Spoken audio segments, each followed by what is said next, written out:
everyone, and welcome to the latest episode of BAM Weekly. That's Boris and Matt Weekly, the show where we chat about some sports, the show where we chat about some entertainment, and then we bring it all together to chat some sports entertainment, better known as wrestling. We're hosts. I'm Boris, and as always, I am joined by Matt. Bonjour. How's everybody doing out there? We hope you're doing well. Not much to talk about in the sports world, although we do have a home run derby to discuss. Vladito, champion of all sluggers. And we got some professional wrestling to preview. Busy weekend. G1 kicks off, Slammiversary from Impact, and of course Triplemania from AAA. So lots to discuss, but not much on the sports side of things. We'll get that done pretty quick. First and foremost, though, how you doing, big homie? I am doing fantastic, my friend. I'm doing really good. Beautiful weather here in the T.O. 416, the 6, the center of the universe, the the east coast of Canada, as I like to call it. Everything's going well. How are you? I'm good, man. Had a birthed day last evening, so that was pretty good. I am a year older. I am a year wiser. And yeah, I have a friend in town from college, so he's coming over in just a little bit. Might go to a Jays game this weekend. Lots to do here in Toronto. No shortage of things. There's a T-Rex thing going on at the ROM. I guess Tuesday is going to be free day at the ROM too. Might go check that out. So we're the whole house is off on Tuesday as it happens. So I don't know, man. It's a good summer. Trying to find things to do. Crank some beers in a park. You know how it is. Oh, I know exactly how it is, man. It's so funny. I was having this discussion with a couple people over the weekend as we were having beers, ironically enough. And it's kind of like how Toronto's culture is so centered around beer and drinking and booze and alcohol. Like it really is, right? Like it's not just something that we talked about. And what brought this on was people who live in the West Coast. And those of you who listen to us in the West Coast, you might be able to relate to this. The weirdest part about going to Vancouver, anytime I visited my brother or I went for work, you know what it was, Matt? What's that, big homie? Going out so early. Typically here in Toronto, if you're going to have a night out, what time do you go out here in Toronto? Well, you usually like start pre-drinking at home like 7 to like 9, and then you go out like 9-10, right? Like, yeah, like 10, generally 11. You know, when you're a young whippersnapper, unlike us, 11 o'clock is the earliest that you would go. I remember when we would go to Dance Cave, we would be there by midnight. So we would be pre-drinking by like 10 till whenever, right? Like 10 minutes before we had to be there, get cabs and kind of stumble our way there. In Vancouver, dude, they are home by 11 p.m. Like they have early nights. They start like, dude, I remember after a Whitecaps game, my brother and I were walking downtown and there were lineups at clubs at 8-9 p.m. That's strange. That is a strange cultural difference for sure. I've never been to Vancouver. I have not experienced that myself. That's interesting. And you know what it is? And this is the funniest part. There's a perfectly logical reason for this. Wow, the time difference? No, they have lives. They do shit. They wake up at 6 in the morning, crack of dawn, and go for a hike in the mountains and stuff like that. They'll go whitewater rafting. They'll take in the outdoors. Whereas here in Toronto, we got stuff ish. You could do a hike ish, but at the end of the day, we're kind of landlocked and city locked here in Toronto, right? So the culture around drinking is a lot bigger as opposed to someplace out west where there's just so much nature. Makes a lot of sense. Although it is fun to drink in nature as well. Go for a hike, or you know what I mean. But they don't do that. They don't do that. No, it's like that's what I mean. You don't have to. I know exactly what you're saying. You don't need alcohol to enhance nature. Nature is perfectly fine on its own, although it is kind of fun. But yeah, man, no, I know exactly what you're saying. Like, yeah, there's so much healthy shit to do in Vancouver on the West Coast that you don't need to slowly kill yourself with alcohol like you do here to survive. Yeah, dude, it's so weird. It's like that's the weirdest part. Like I think that if I lived out in the West Coast, I would. Well, I don't know what I would be like, man. But it was the biggest like culture shock for me was when I went to Switzerland, and Switzerland was the big one. Switzerland, dude, I felt like a shrimp. I felt like Hornswoggle. Like it was disgusting how I felt. These men are like 6'3" minimum, chiseled mofos. It's insane. But yeah, but whatever. I love Toronto. I ain't leaving Toronto. And cheers to that, my friend. Just a country full of Cesaros out there, Boris. Yeah, dude, it's crazy. It's unreal. Even my like 6'5", built like a rock, best friend / roommate at the time when we were in Switzerland, he was like, "I feel so inadequate here." That's funny. Switzerland, home of the Chad. Yeah, exactly it, man. Yeah, so yeah, Blue Jays are back in playing this weekend, playing against the Arizona Diamondbacks. Should be a very fun series. The 2024 schedule is out for the MLB, so check that out for whatever team you follow. I was looking at the Jays schedule, and the Dodgers, my boys, are in town for a Friday-Saturday series at the end of April. Interesting. That'll be cool, though. I'm sure it'll be a popular ticket. The Dodgers obviously are one of the most popular teams in baseball, and they don't come around too often. Although now with the balanced schedule, they come once a year. Once every 2 years. They play every year. They come once every 2 years. So yes. I have a question for you. In April, the end of April 2024, will Ohtani be wearing Dodger blue, or is he going to be in town wearing Yankee stripes, or is he going to be wearing, I don't know, whatever other uniform is around in the league? St. Louis Cardinal red, Tampa Bay Devil Ray, navy grayish. I don't know. Puke. I don't know what the hell they wear. You know what I kind of think is going to happen is the Los Angeles Angels, they will trade him, and it'll be like, you remember that like 20-game period where Wayne Gretzky was on the St. Louis Blues? Yep. There's going to be like a quick little second where it's like, holy shit, do you remember that Ohtani played for the, I don't even know, you remember when Ohtani played for the Minnesota Twins for 35 games? You know what I mean? Like, and dude, then he's going to sign. Funny that you bring that. So funny that you bring that up, because there's so many people that don't remember that. And I'm like, it happened. It's a thing that legitimately happened.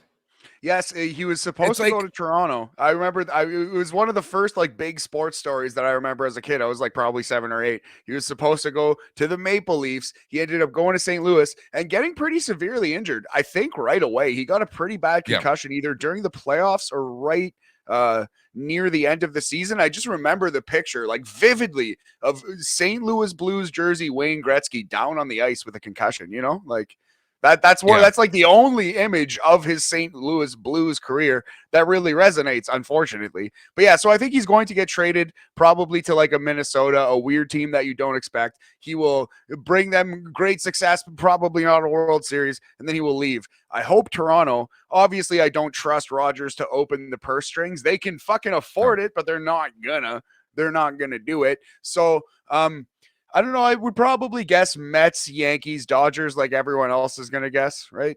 Maybe Cardinals. That's exactly it. But I'm thinking, like, you know, here's the thing, right? Everyone forgets about Seattle. Seattle is a very much an open option for him because you have that Japanese connection in Seattle.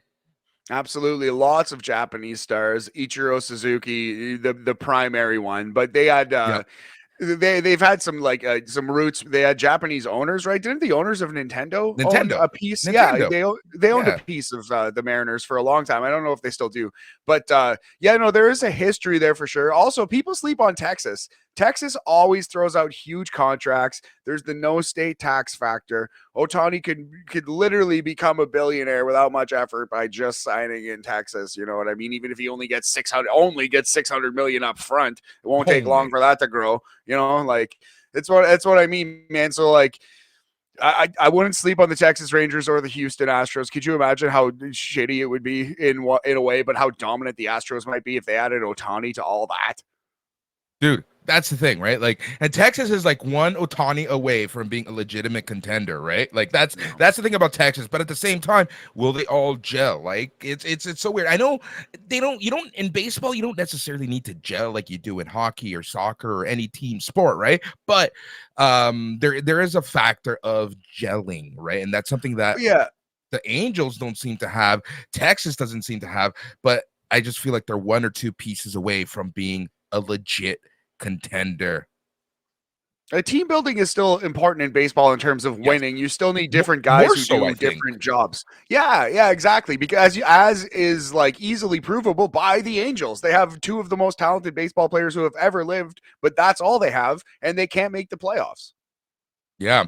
And then you have the Tampa Bay Rays, right? Like where somehow they always pull it off, but they have such incredible team chemistry that they play for each other. And in baseball, right? Like, and this is honestly why I think the Rays are as successful because they get them young, they get those hungry players, they get those eager players, right?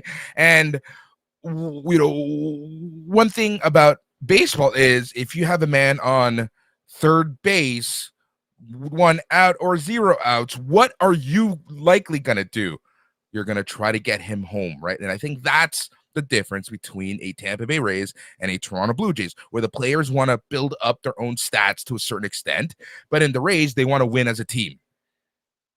Yeah, there is a chemistry factor. There is a buy-in factor that exists in Tampa. The Miami Heat culture kind of situation that really does exist in Tampa, and that's a part of the reason. But it's like they always have a sick bullpen. They always have 3 or 4 starters who are like sneaky under the radar, really good pitchers. They always swing the bat really well. They're a team that hits for average, not necessarily power, although they might actually have the most home runs in the majors right now because they were smacking ball at the They're start stacked. when they went on that huge. They were just a smacking ball. They might actually still, but generally they're not really the biggest power team. They're more of a batting average team. And like, Yeah. yeah, they play a smaller ball, you know? Man, you know what gets to me, and I know we're jumping through a lot of subjects, but we're just shooting the poo, as they like to say.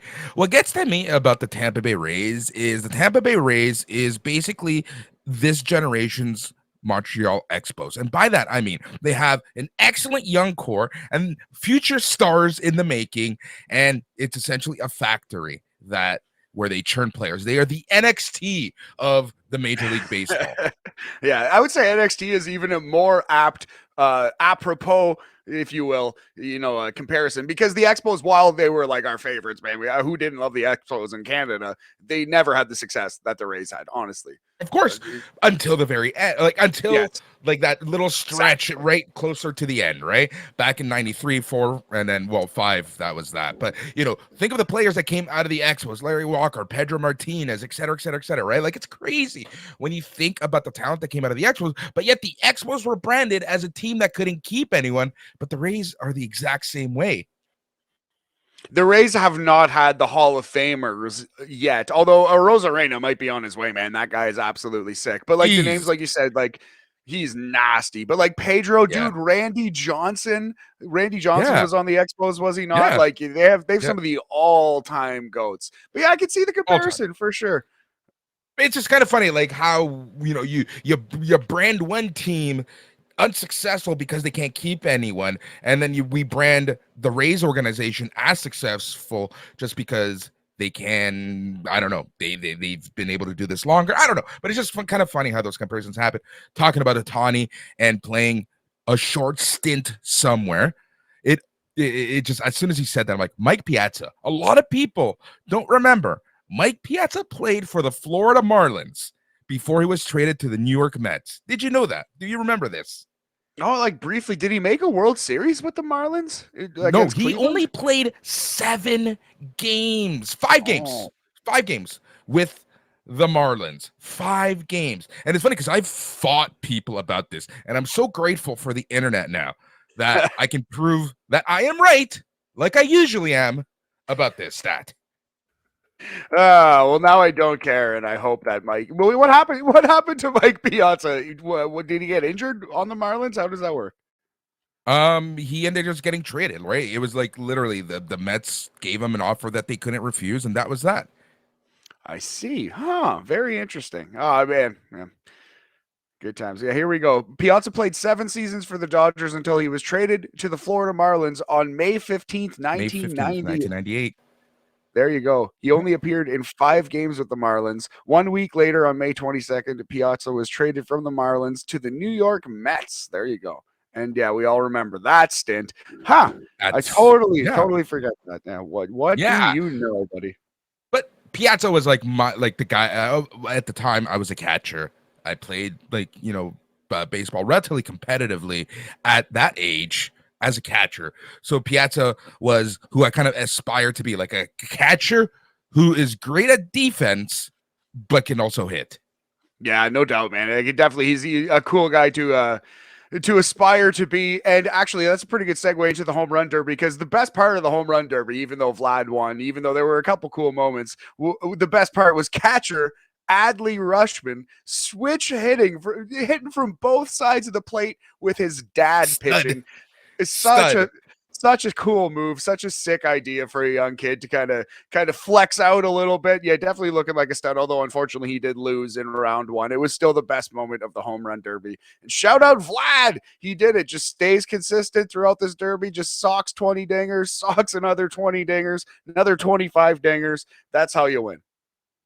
I love this format that they have. This bracket tournament format plus the timer as opposed to 10 outs. I love this format so much. It makes for such a fun home run derby, and I'm glad that this is what we have now. It's shorter than it used to be, and I find it so freaking entertaining. I was resistant to it at first, but I actually think this was the year that it won me over. This was the year, you know what, maybe it is better. Maybe it is better than the previous format, I guess. But yeah, Yep. no, I was resistant at first, man, because I remember the old format so much. I used to love it. I used to watch it every year. I used to We used to have home run derbies just like that with my friends in the softball we used to field. play it on Ken Griffey Jr. Baseball. Literally, you and I have played a home run derby on Ken Griffey Jr. Baseball on the Nintendo 64 since the pandemic. You know what I mean? Yeah. Like, Yeah. yeah, man. Yeah, Amazing. they're so huge. I love it. And did you watch any of the actual All-Star game? Bits and pieces. Yes, I did. I did enjoy it. You know, it's funny in baseball, you never know what kind of game you're going to get with the All-Star game. Yeah. With all that offensive talent, you would think it would have been a 13-9 kind of game, but it was a pitcher's duel, and it was quite entertaining. The little bit that I saw, I was in and out. Same. I think that's honestly how I watch baseball for the most part, in and out. It's how I do a lot of stuff in my life. Anyways, but it was fun. It was a good game, and the MLB All-Star game continues to prove that it is the best All-Star game out there, whereas we have the embarrassing NHL and NBA All-Star games. Yeah, those are both really terrible. The Pro Bowl doesn't even try anymore, and hats off to them. But yeah, the NHL All-Star game needs work. They should do some kind of international flavor, international tournament. It was better when it was the world versus the US and Canada, the world versus North America. Although, unfortunately, it wasn't fair. Now it would be much more fair if they just did that again, world versus North America. I think it would work out, but they could separate it by country and do like an 8-team all-star event or a 6-team or something, and I think that would work even better. Yeah, I don't know what they need to do. I don't know. It's just like I'm a fan personally. Like my most personal opinion is that I'm a fan of the East versus the West, the Whales versus the Campbells. You know what they should do one year? Literally make it the Whales versus the Campbells. Just separate the teams back into the Whales and the Campbells for the All-Star game. I saw on Reddit, I think it was just on our hockey. It was just scrolling, and someone proposed Yes. what would you call it? Like a reconfigured, I would say, like a new NHL, reconfigured NHL with 36 teams and the old conference names, and they would bring back like, you know, Quebec, Hartford, whatever. Yeah. That would be fantastic. I would love to see it. You know, I don't know. It's kind of a silly throwback. They could bring back that idea and name it like the Gretzky Conference and the Lemieux Conference with the Orr division and all that stuff, the Beliveau division. Yep. Exactly it, man. I just like, again, like I just maybe it's nostalgia, maybe it's Maybelline. I don't know what it is, but I just love the old Wales and Campbell's conferences. I think it's Maybelline. That makes the most sense. It was my hair is actually very like volumey right now. You can see it because we're on YouTube right now. But like, yeah, it made traveling hell because look, the Leafs were technically a part of the West, right? Like, remember when they did away with the Whales and the Campbells? Somehow the Leafs were in the West Division.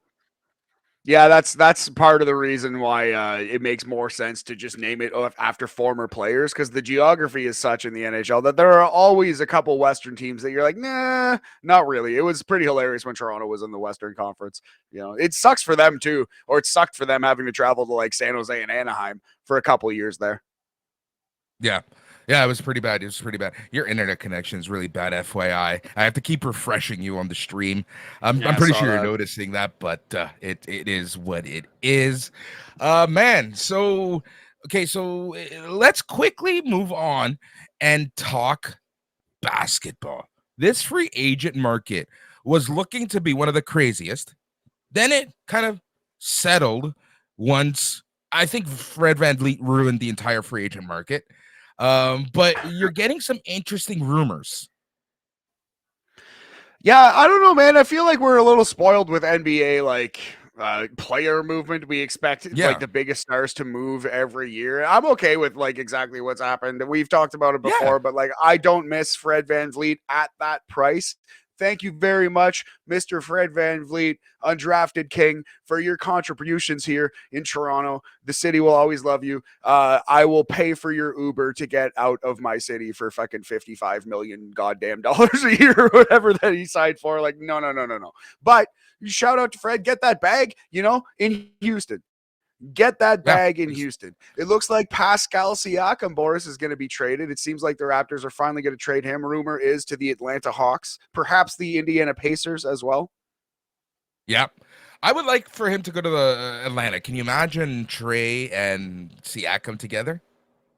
It'd be interesting. It'd be kind of a new, in some ways, better version of Siakam versus Siakam and Fred together. It would be interesting to see that pairing. I don't know if that's going to be an NBA championship team. I'll take DeAndre Hunter on the way back. I'll take some pieces Oh off yeah. that Atlanta Hawks roster.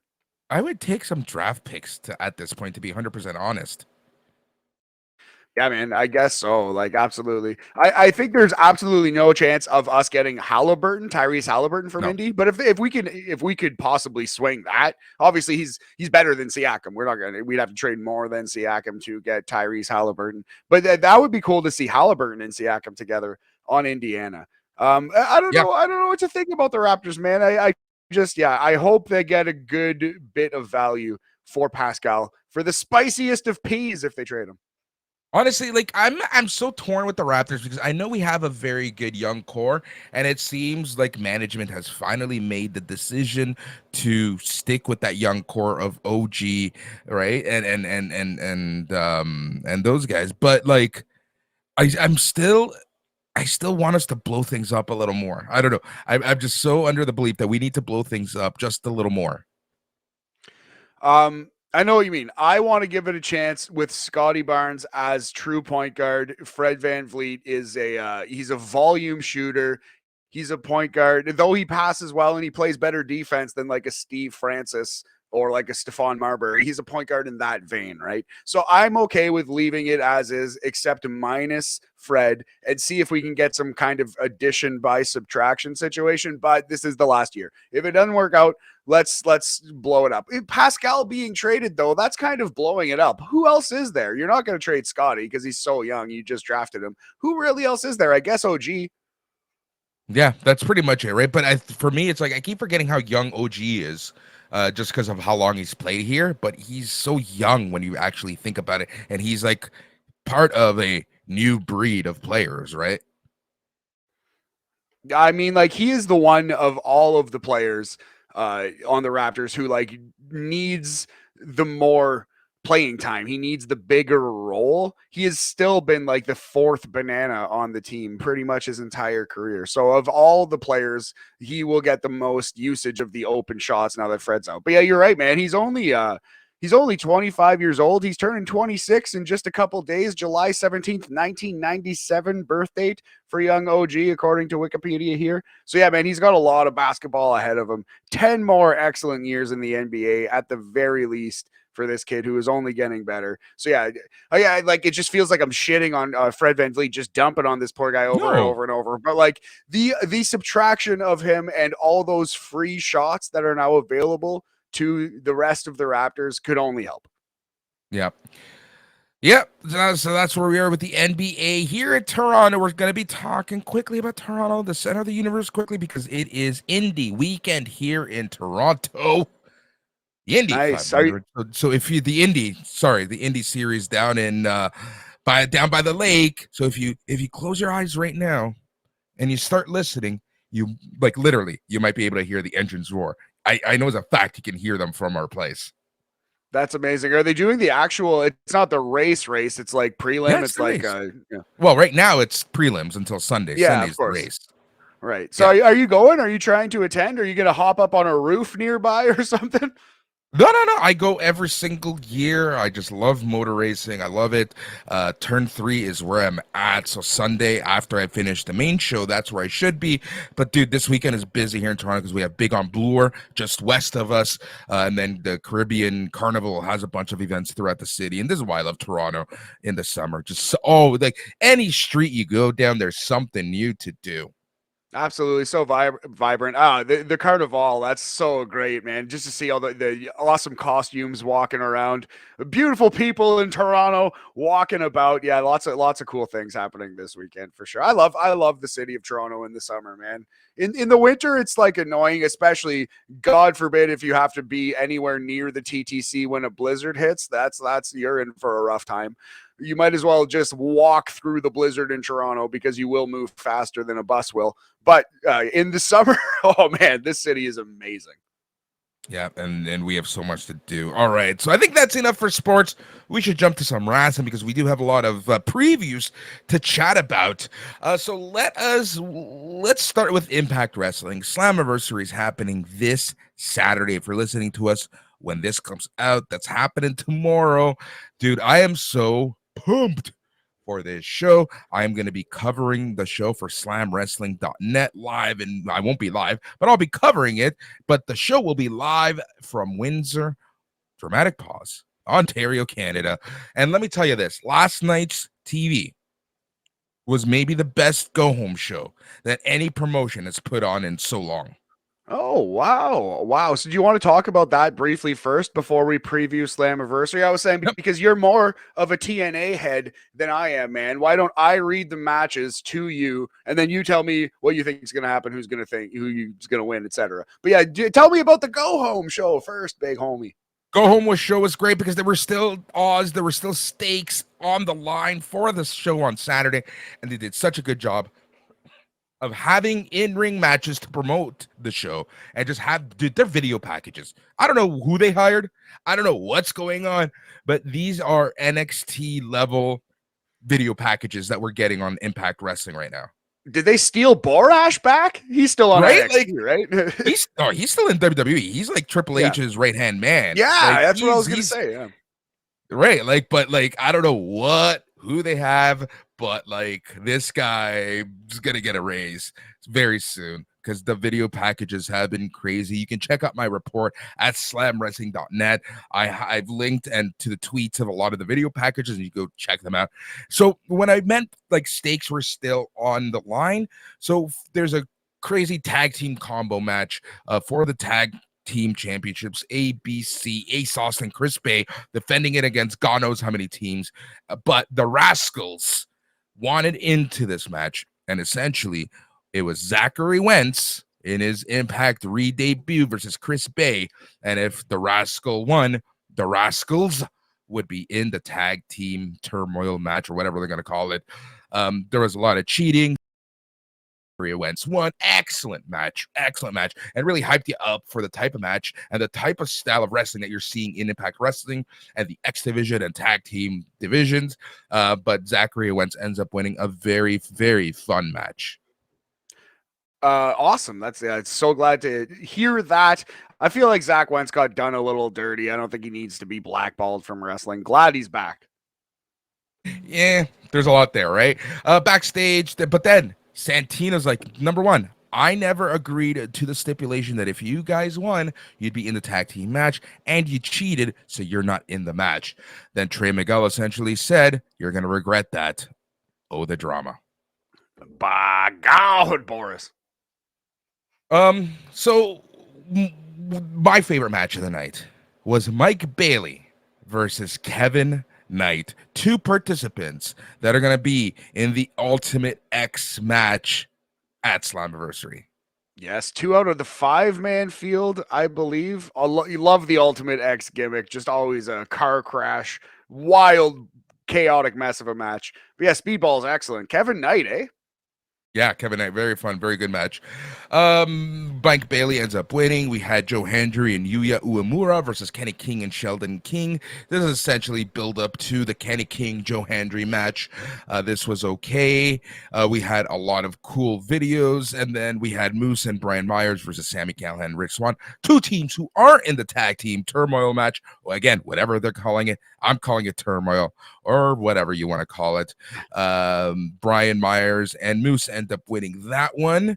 We had subculture videos. We had Alan Angels talking about him being the Celestial, and he plans to leave his mark on Saturday at the Ultimate X match. We had an excellent video pumping up Nick Aldis's return, not only to Impact, but to the main event scene. And then, again, while the Knight Bailey match was my favorite, this was my favorite segment, and it was Deonna Purrazzo versus Jody Threat, our girl from our backyard. Very good match, man. Very, very good match. Obviously, Deonna Purrazzo ends up winning. But then after the match, they showcased the entire Knockouts division because the Shaw Taraj, Giselle Shaw, Savannah Evans, and Jai Vidal come down. They beat up Threat and Purrazzo. We see the death calls coming out, and we see the Coven come out, and we see Masa Slamovich and Killer Kelly come out. Trinity comes out. All hell breaks loose. Pandemonium. Trinity and Deonna Purrazzo are left alone in the ring, and they have the final stare down and showdown before Slammiversary. Dude, excellent show. I gave it 4.5 stars. Oh, geez, nice, man. Very good. Well, it sets us up for Slammiversary 2023, July 15th, Saturday evening from St. Clair College in Windsor, Ontario, Canada. Boris, 10 matches on the show, 2 on the YouTubes. Beforehand, we start with Joe Hendry versus Kenny King for the Impact Digital Media Championship. It's time for Kenny King to get the belt. It's time for Joe Hendry to lose it. And this is weird because this whole feud is based off of Joe Hendry making fun of Kenny King's past of being a male stripper. So who is the face and who is the heel?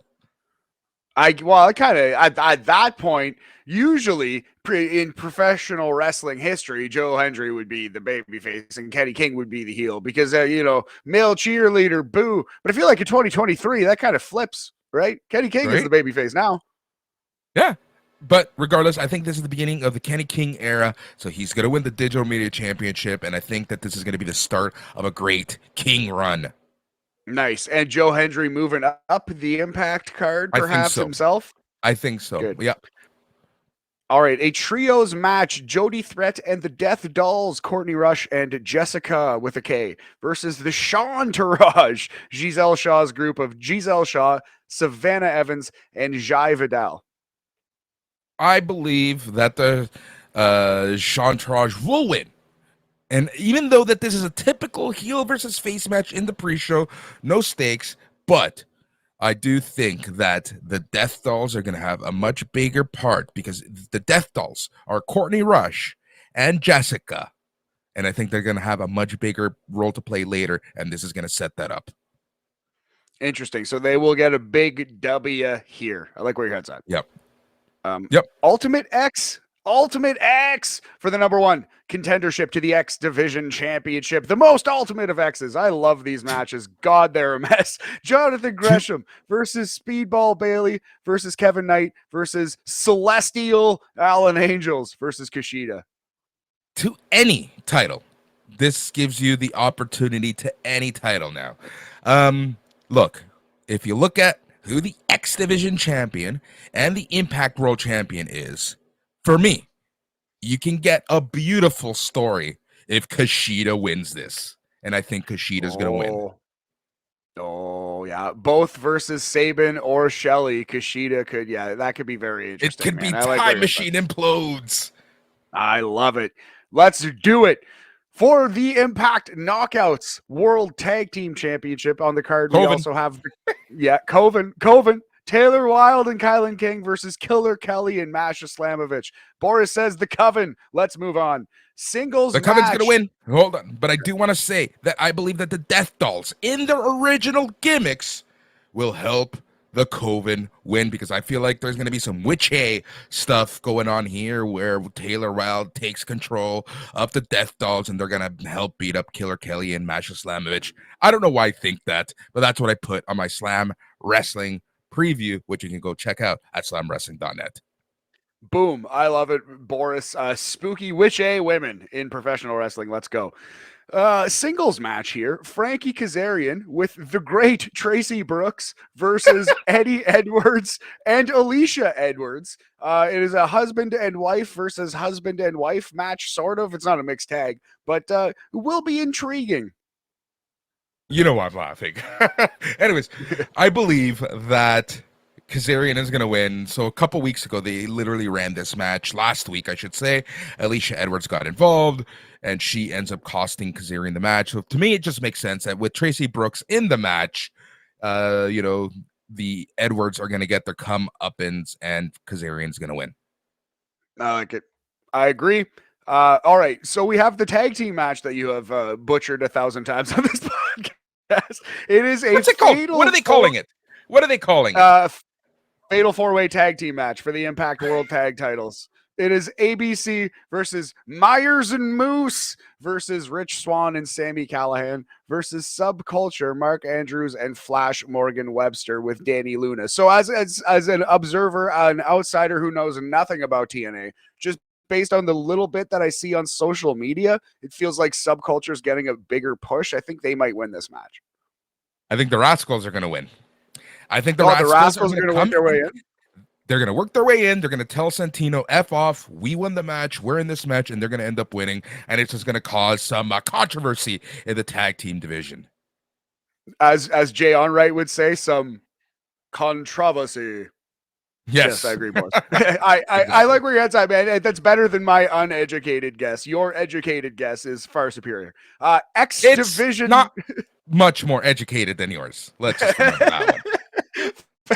Fair enough. X Division Championship, big homie. It's Lio Rush, my favorite man on this card, my favorite wrestler on this card, Lio Rush versus Chris Sabin. Any chance my boy wins this title? Here's the thing, and like no jokes, like it's just I don't know how long Lio Rush is going to be in Impact, so I just think that this is.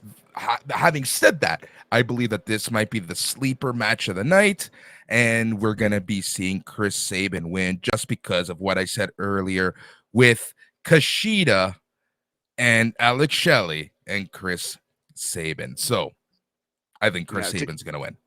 To keep that story going, I think you're correct on that one. Tag team match with Darren McCarty, ex-Red Wing, as the special enforcer. It is Scott D'Amore and partner to be named, Petey Williams. Is he free? Is Bob Probert, sadly, is not free. I don't think he'll be making it. But, well, anyway, Scott D'Amore and a partner to be named later versus Bully Ray and Diener. Darren McCarty on the outside. I'm sure he's going to pop Bully Ray with an uppercut at some point. Oh, 100%. And okay, so here's the thing. I'll tell you who's going to win, but let's talk about this match in a little bit. I believe that Scott D'Amore and partner is going to win. If you remember, PCO was set on fire just last week. But here's the thing, my friend. I'm going to share a little something for you, and I'm going to tell you my theory. So I'm going to share this. We're going to do this. Boom. Boom. Bring that up. Now watch this. Okay. All right. Look, we've tried everything. Apparently this time PCO can't come back to life. So my question is, can you?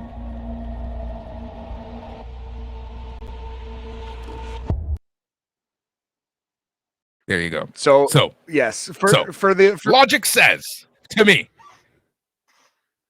Go ahead. No, I was just gonna say for the audio only people out there, the picture that was just shown was Scott Demore talking about PCO actually being dead and then picking up a Team Canada sweater off of a dresser or desk or something. So yes, Team Canada is the imagery there. Yep. So we haven't seen this person. We don't know what happened to this person.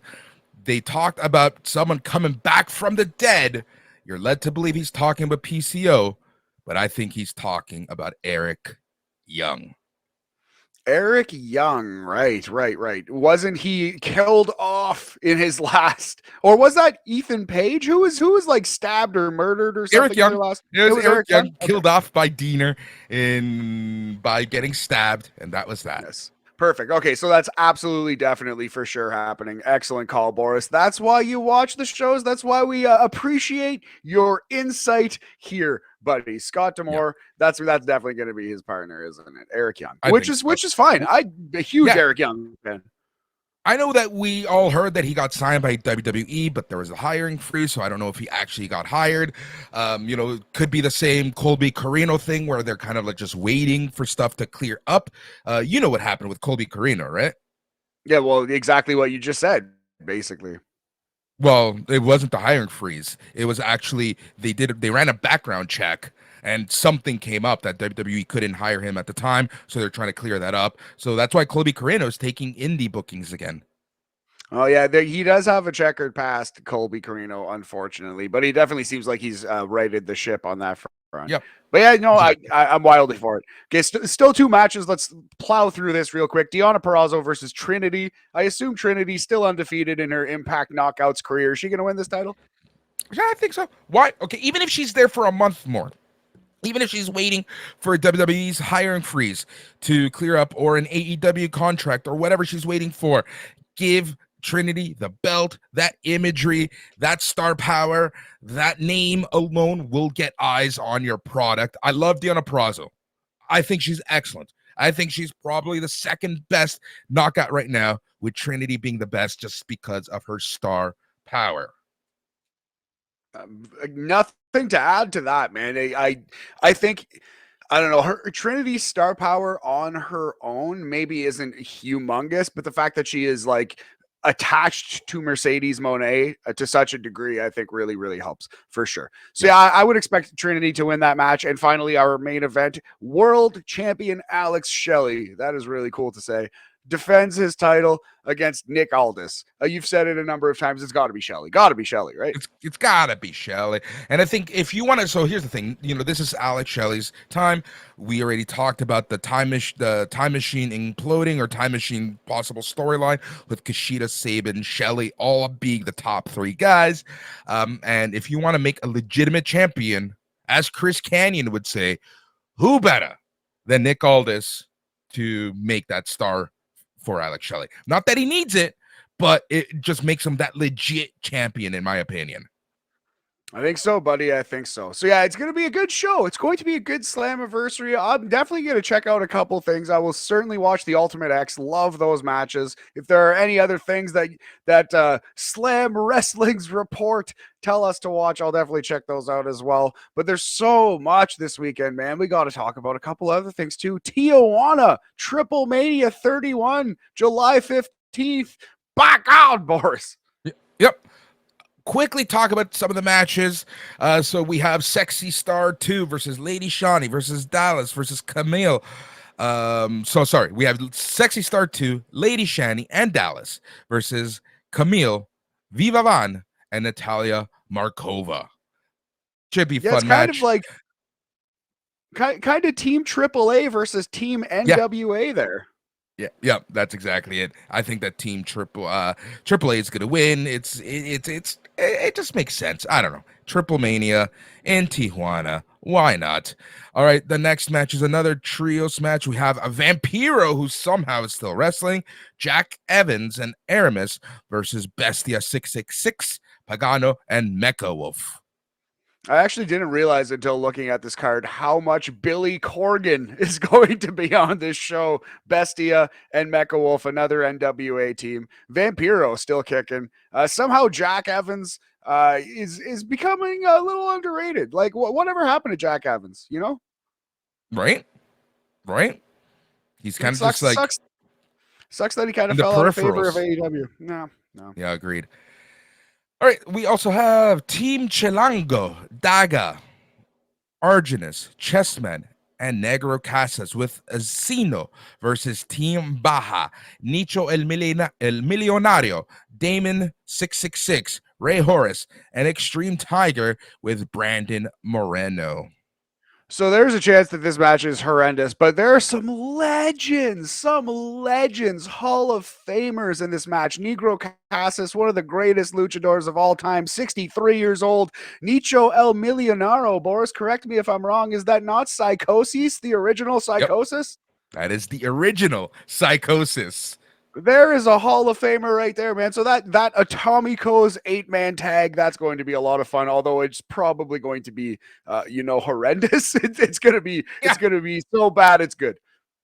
Like this next match, the Copa Triplemania with the announced entrants being Gringo Loco, yes. Willie Mack, yes.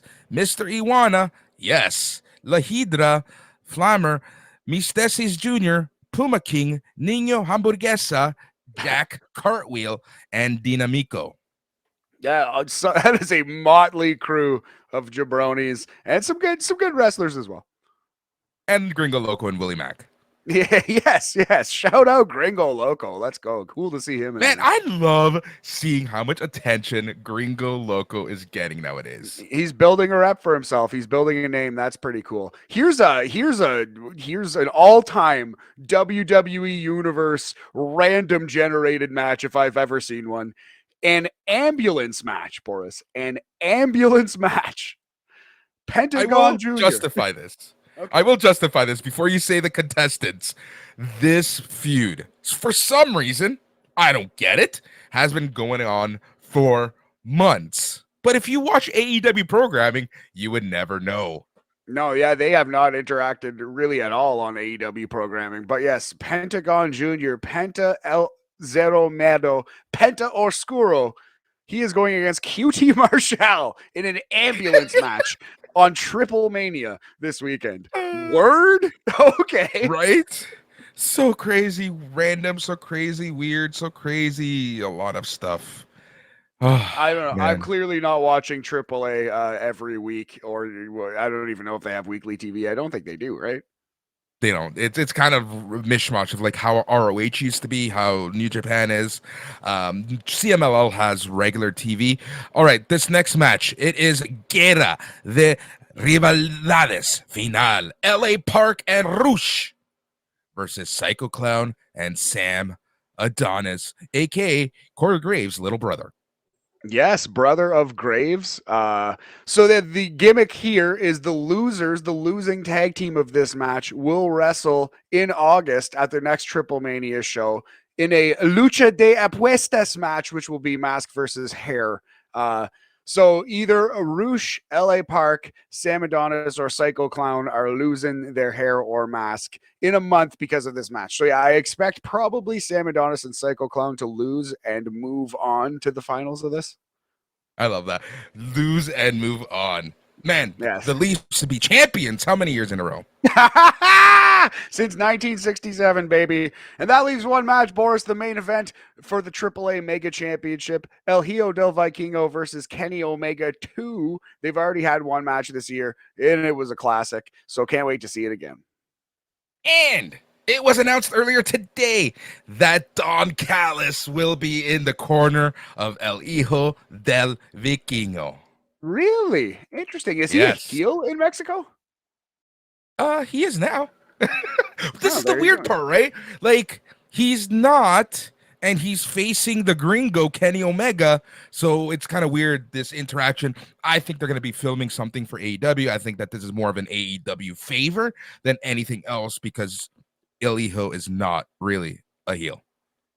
No, interesting. Yeah, maybe Don Callis will play babyface because the enemy of my enemy is my friend kind of situation, right? But that is very interesting. So before we get out of here, we should probably briefly talk about Ring of Honor, Death Before Dishonor, the main event getting changed because sadly our boy Mark Briscoe has been injured and will not be able to face Claudio Castagnoli for the world title on July, 23rd, 22nd?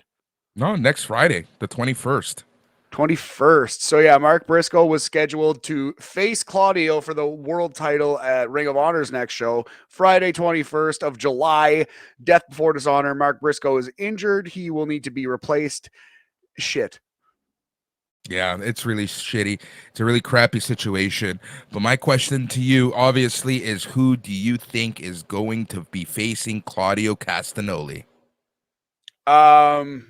That's quite interesting. It's because Mark Briscoe was such the perfect choice. Eddie Kingston over in the G1 can't choose him.